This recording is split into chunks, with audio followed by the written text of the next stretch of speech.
Destaque económico desta quarta-feira, dia 15 de dezembro, altura para analisar algumas das notícias que estão hoje em destaque na edição impressa, na edição em papel do Diário Económico, mas para isso vamos conhecê-la à lupa. E como sempre, com Maria Nobre. Bom dia, Maria. Bom dia, Tânia. Vamos saber quais as notícias que estão em destaque na primeira página de hoje. Começamos pela manchete.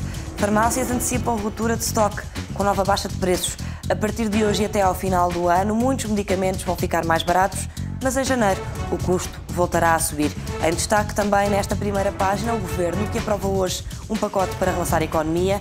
As alterações às regras do despedimento e o apoio às exportações são algumas das medidas que o Executivo quer aprovar hoje para apresentar amanhã no Conselho Europeu em Bruxelas. Ainda destaque para a emissão de dívida de hoje, a última do ano. Portugal vai pagar um juro recorde na última emissão do ano.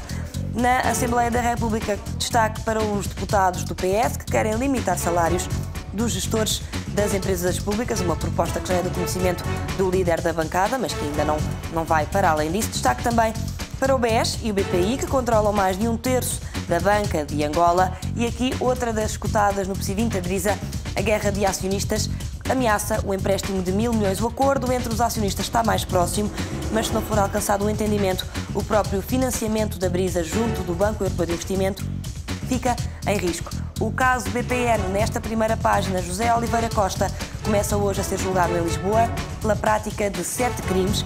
No caso Wikileaks, Julian Assange sai em liberdade depois de pagar uma caução de 282 mil euros. Tânia, como sempre, às quartas-feiras, dia de suplemento imobiliário. ESAI cria Business School de Gestão Imobiliária em Lisboa.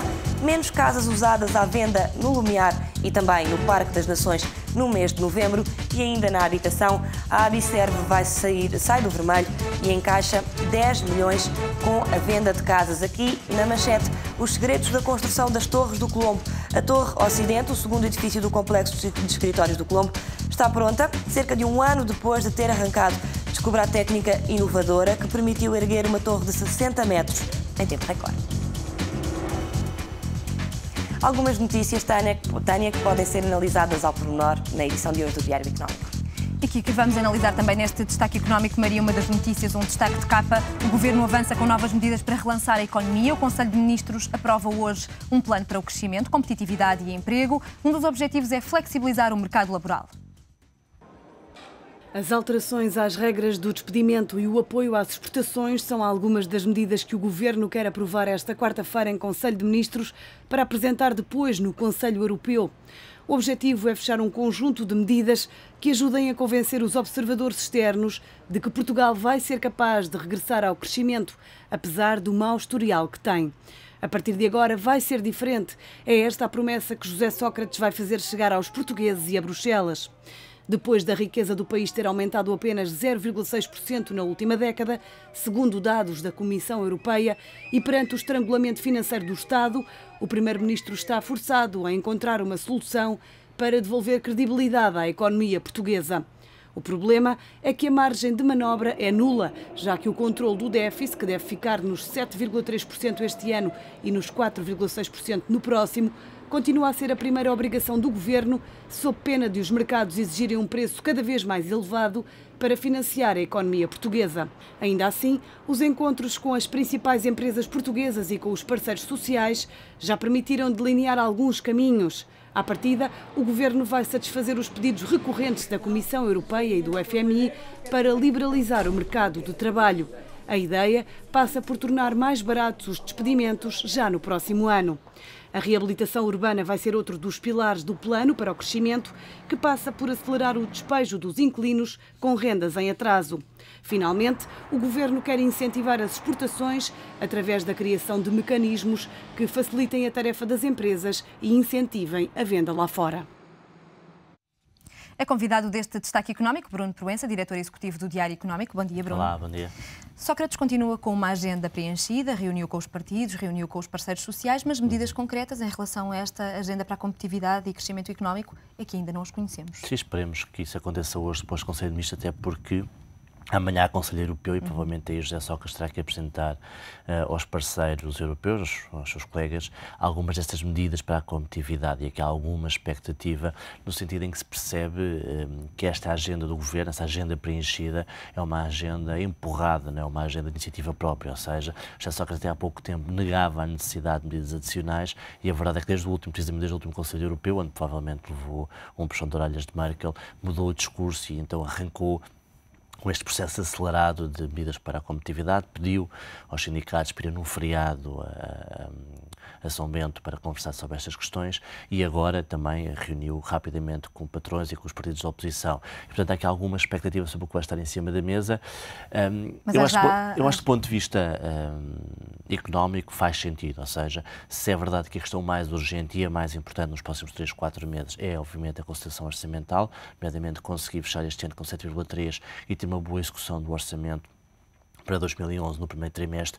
A verdade é que, como sabemos, a questão estrutural do país é a questão do crescimento económico, nomeadamente um crescimento que seja forte e que garanta, primeiro que tudo, o apanhar do comboio europeu, portanto, progredir mais do que os nossos parceiros. Segundo, que permita uma descida da taxa de desemprego.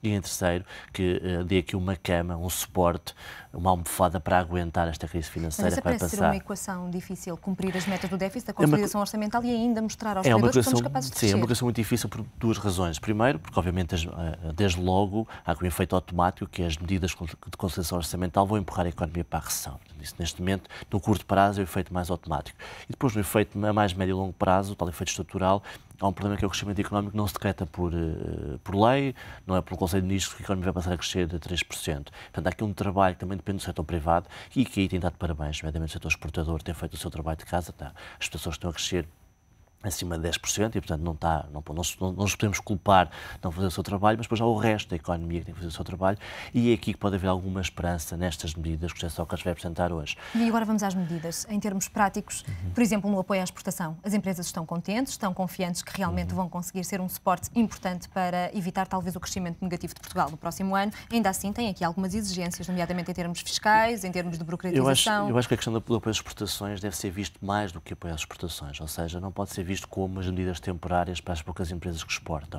O que se devia mudar era a forma de formulação, da forma como a economia funciona em termos de incentivos para precisamente premiar quem exporta e penalizar para quem trabalha para o mercado interno.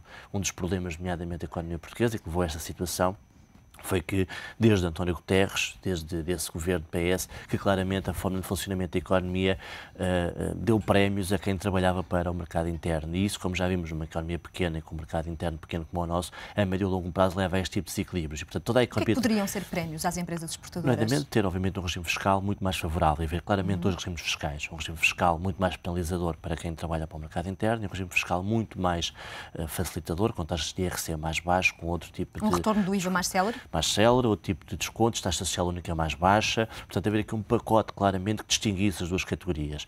Quem exporta tem que ter aqui um regime de apoio, que não é subsídios, mas é este tipo de custos de contexto mais baixos para que consigam ser mais competitivas nos mercados externos. Medidas que poderão estar na calha para hoje ou não?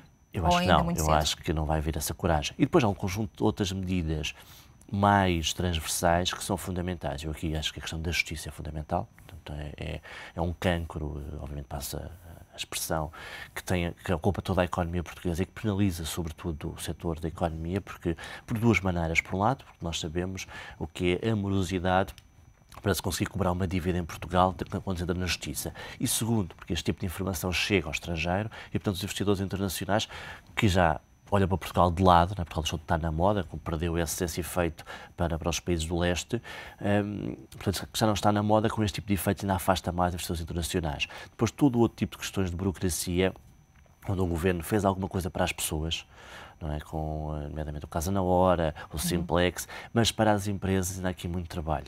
Não existe um Simplex para as empresas ainda? Não, existiu o Simplex para as empresas serem criadas, tal empresa na hora, mas não é preciso só criar, ou seja, não é preciso só que o bebê nasça, é preciso que ele consiga crescer e sobreviver. E para isso há aqui um trabalho que é preciso fazer. Basta falar com qualquer industrial português que conta o labirinto kafkiano, que é conseguir todas as licenças necessárias junto às várias entidades para abrir uma fábrica em Portugal. Agora, todo este tipo de trabalho tem que ser feita aqui uma limpeza desse tipo de licenças que são das autarquias, do Ministério do Ambiente, do Ministério da Economia, que era preciso simplificar para ser, de facto, mais rápido entre a decisão e o ato da decisão de abrir uma fábrica, o conseguir o financiamento e depois conseguir pôr a produzir no tempo útil. E, por final, há a questão laboral, que eu acho que é uma falsa questão. É uma falsa questão, porquê? Porque eu acho que Portugal não tem um problema de flexibilidade no mercado de trabalho. Ou seja, a verdade é que em Portugal, quando se quer despedir, despede-se. Isso é uma realidade em todas as empresas privadas.